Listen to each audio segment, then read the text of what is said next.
Hello students, today we are going to discuss about socio-economic analysis. In that, we will look at types of economy and marketing.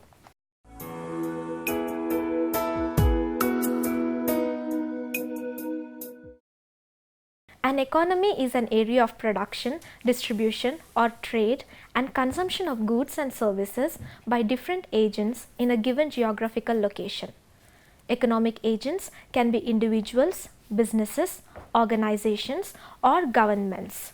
Economic transactions occur when two parties agree to the value or price of the transacted good or service commonly expressed in a certain currency, but monetary transactions are only a small part of the economic domain. Economic activity is spurred by the production which uses natural resources, labor and capital.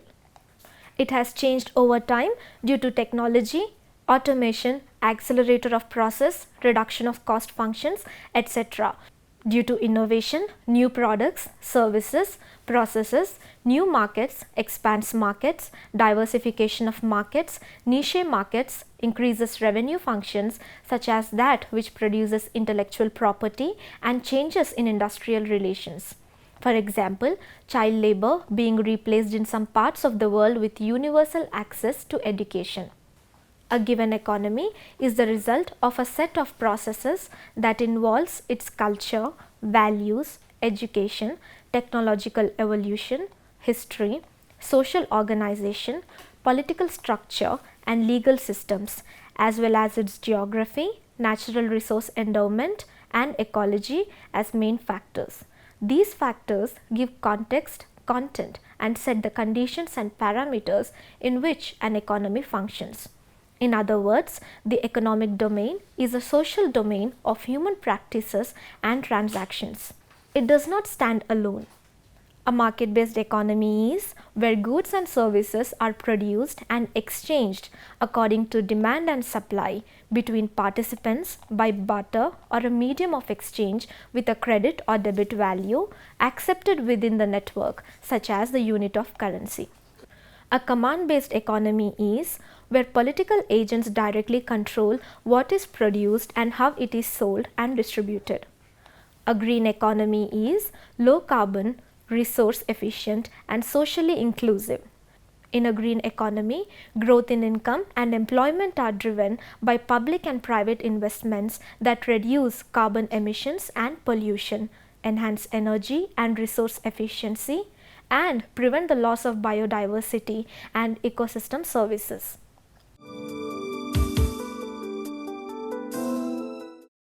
It is an economy in which people produce food, clothes, etc. for their own use and where food, etc. is not bought or sold. A subsistence economy is a non-monetary economy which relies on natural resources to provide for basic needs, maybe through hunting, gathering and subsistence agriculture. Subsistence means supporting oneself at a minimum level. In a subsistence economy, economic surplus is minimal and only used to trade for basic goods and there is no industrialization. In other words, a subsistence economy only possesses enough goods to be used by a particular nation to maintain its existence and provides little to no surplus for further investments. Sometimes the market is not in equilibrium, that is, quantity supplied doesn't equal quantity demanded. When this occurs, there is either excess supply or excess demand. A market surplus occurs when there is excess supply, that is, quantity supplied is greater than quantity demanded. In this situation, some producers won't be able to sell all their goods. This will induce them to lower their price to make their product more appealing. In order to stay competitive, many firms will lower their prices, thus lowering the market price for the product. In response to the lower price, consumers will increase their quantity demanded, moving the market towards an equilibrium price and quantity. In this situation, excess supply has exerted downward pressure on the price of the product.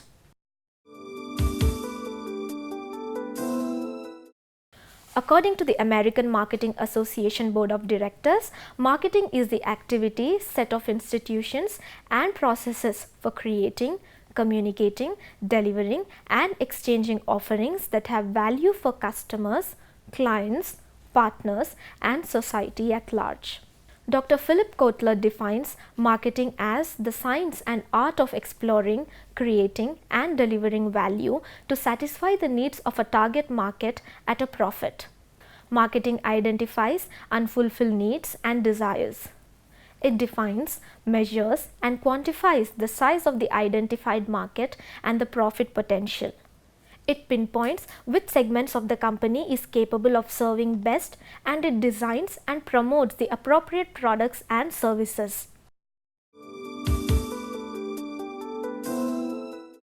According to the National Commission on Agriculture, agricultural marketing is a process which starts with a decision to produce a saleable farm commodity, and it involves all the aspects of market structure or system, both functional and institutional, based on technical and economic considerations, and includes pre- and post-harvest operations, assembling, grading, storage, transportation and distribution.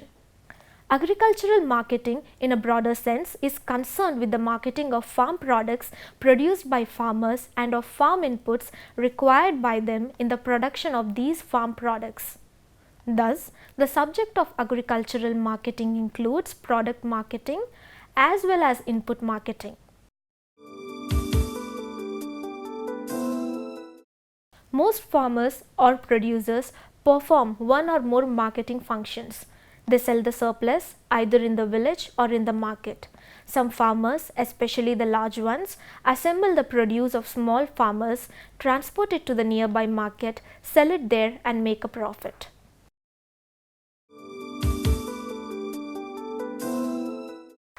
Middlemen are those individuals or business concerns which specialize in performing the various marketing functions and rendering such services as are involved in marketing of goods. The middlemen in fruit grain marketing, therefore, can be classified into three types. First one, merchant middlemen. Merchant middlemen are those individuals who take title to the goods they handle. They buy and sell on their own and gain or lose depending on the difference in the sale and purchase prices. They may, moreover, suffer loss with a fall in the price of the product. Merchant middlemen are of two types. Wholesalers. Wholesalers are those merchant middlemen who buy and sell food grains in large quantities. They may buy either directly from farmers or from other wholesalers. They sell food grains either in the same market or in other markets. They sell to retailers, other wholesalers and processors. Retailers. Retailers buy goods from wholesalers and sell them to the consumers in small quantities. They are producers' personal representatives to consumers. Retailers are the closest to consumers in the marketing channel.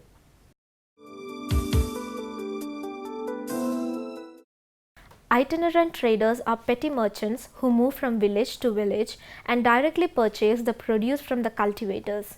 Village merchants have their small establishments in villages. They purchase the produce of those farmers who have either taken finance from them or those who are not able to go to the market. Village merchants also supply essential consumption goods to the farmers. They act as financiers of poor farmers. They often visit nearby markets and keep in touch with the prevailing prices. They either sell the collected produce in the nearby market or retain it for sale at a later date in the village itself.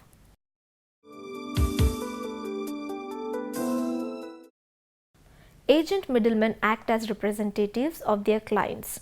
They do not take title to the produce and therefore do not own it. They merely negotiate the purchase or sale. Brokers render personal services to their clients in the market. But unlike the commission agents, they do not have physical control of the product. The main function of a broker is to bring together buyers and sellers on the same platform for negotiations.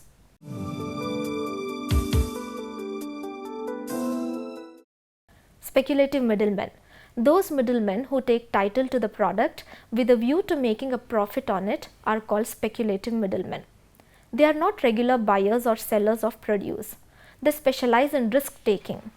They buy at low prices when arrivals are substantial and sell in the off season when prices are high. They do the minimum handling of goods. They make profit from short run as well as long run price fluctuations. Some middlemen do not buy and sell directly but assist in the marketing process. These middlemen receive their income in the form of fees or service charges from those who use their services. The important facilitative middlemen are hamals or laborers, weighmen, graders, transport agency, communication agency, advertising agency, and auctioneers. Problems facing agriculture marketing in India: poor storage facilities, poor transportation facilities, distress selling, infrastructure bottlenecks and corruption in mandis, lack of awareness of future market, lack of agro-processing at large scale. Contract farming has a potential to help the small and marginal farmers overcome constraints in accessing inputs, credit, extension and marketing. In recent years, there has been some form of contract arrangements in several agricultural crops such as tomatoes, potatoes, chilies, baby corn, rose, onions, cotton, wheat, basmati rice, groundnut, flowers and medicinal plants, and is spreading throughout India in states like Andhra Pradesh, Tamil Nadu, Karnataka, Punjab and Maharashtra. New production market linkages in the food supply chain are spot or open market transactions, agricultural cooperatives and contract farming.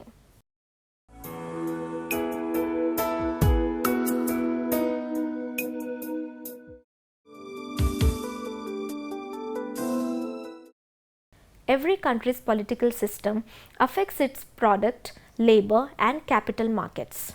In socialist societies like China, for instance, workers cannot form independent trade unions in the labor market, which affects wage levels.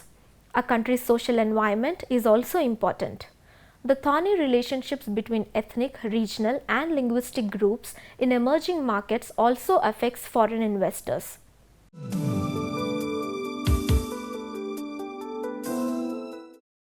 Openness. The more open a country's economy, the more likely it is that global intermediaries will be allowed to operate there. Multinationals, therefore, will find it easier to function in markets that are more open because they can use the services of both the global and local intermediaries.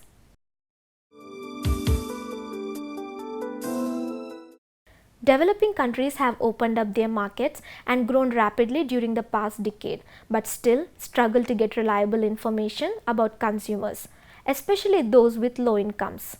Market research and advertising are in their infancy in developing countries, and it's difficult to find the deep databases on consumption patterns that allow companies to segment consumers in more developed markets.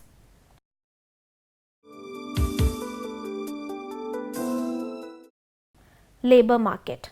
In spite of emerging markets' large populations, multinationals have trouble in recruiting managers and other skilled workers because the quality of talent is hard to ascertain. For instance, several Indian companies have sprung up to train people for jobs in the call center business, but no organization rates the quality of the training it provides.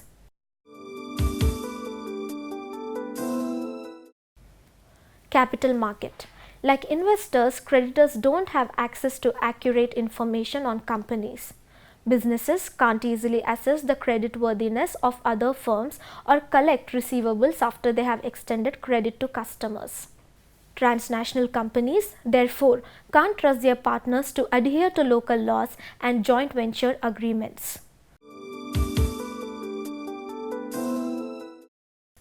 Consumption is the process by which goods and services are, at last, put to final use by people.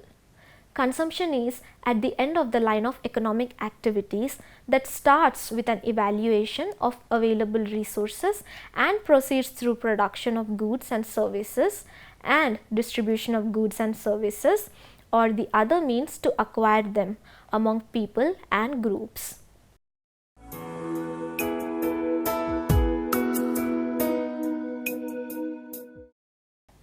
In many countries and virtually in every less developed country, LDC, agriculture is the biggest single industry. Agriculture typically employs over 50% of the labor force in LDCs, with industry and commerce dependent upon it as a source of raw materials and as a market for manufactured goods. Hence, many argue that the development of agriculture and the marketing systems which impose upon it are at the heart of the economic growth process in LDCs. Moreover, the consumer frequently spends in excess of 50% of the household's income on basic foodstuffs, much of which is inadequate both in quality and nutritional content. In Western Europe, the figure ranges from about 16 to 19% of disposable income.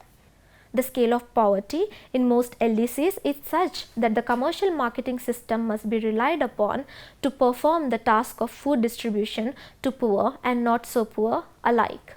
This being so, it is imperative that the marketing system performs efficiently.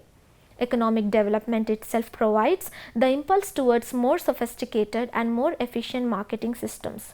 As countries experience economic growth, their rate of urbanization tends to increase substantially.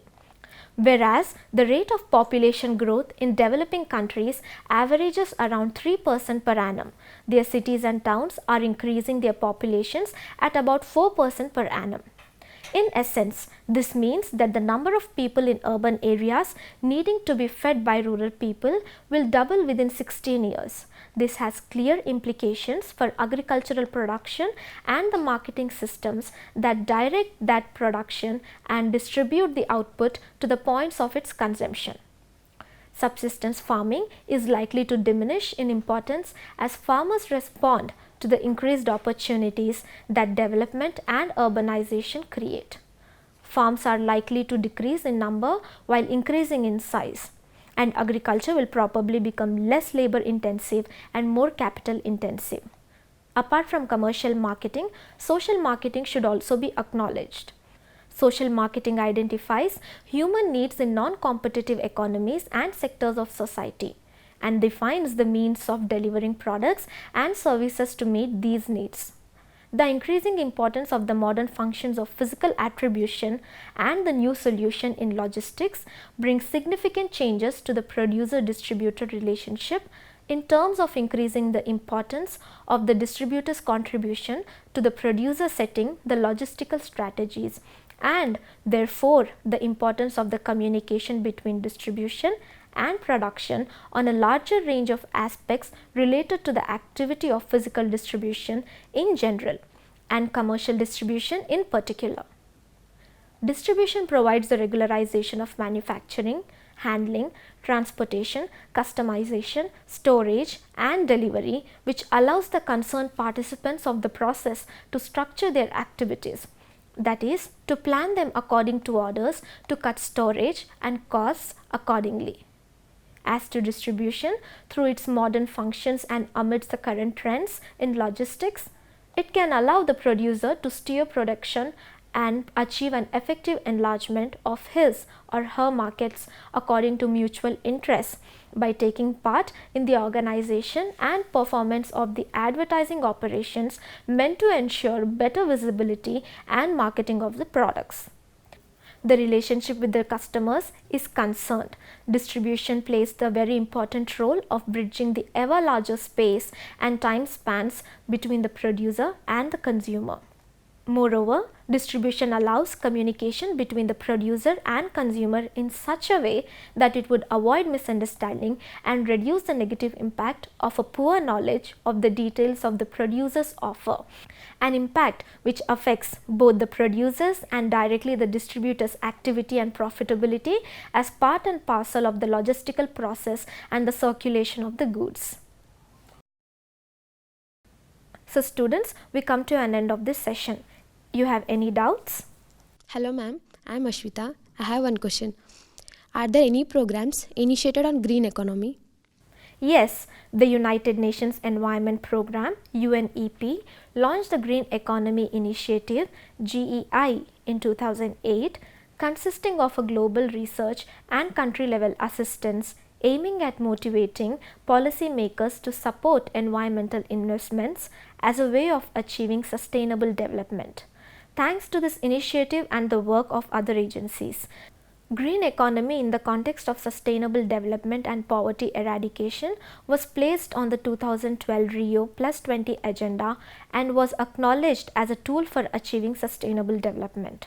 UNEP has developed a working definition of a green economy as one that results in improved human well-being and social equity while significantly reducing environmental risk and ecological scarcities. In its simplest expression, a green economy can be thought of as one which is low carbon, resource efficient and socially inclusive. Any more questions, students? No, ma'am. So we have finally concluded our session. Thank you.